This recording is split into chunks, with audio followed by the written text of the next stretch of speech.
Messi, Ronaldo অথবা Zidane. Ballon d'Or তো অনেক ফরওয়ার্ড বা মিডফিল্ডারই জিতেছেন, কিন্তু আপনি কি জানেন ফুটবল ইতিহাসের দীর্ঘ 100 বছরে শুধুমাত্র একজন গোলকিপার রয়েছে যিনি এই ব্যালন ডিওর জিতেছেন। তার নাম রাশিয়ার সেই বিখ্যাত দেয়াল ওয়ান অ্যান্ড অনলি লেভ ইয়াশিন। বর্তমান সময়ে গোলকিপারদের যে পুরস্কারটি দেওয়া হয় সেটাও তার নামেই নামকরণ করা হয়েছে, যেটার নাম ইয়াশিন ট্রফি। কেন তাকে সর্বকালের সেরা গোলকিপার বলা হয়, তো চলুন জেনে নেওয়া যাক।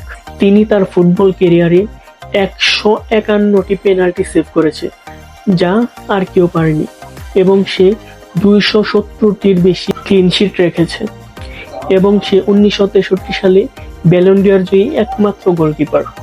রাশিয়া যখন বিশ্বকাপ খেলতো তখন লোকেরা বাজি লাগতো এটা নিয়ে নয় যে রাশিয়া কয়টি গোল দিবে, এটা নিয়ে তারা বাজি ধরতো যে লেভ ইয়াশিন কয়টি বল সেভ করতে পারবে।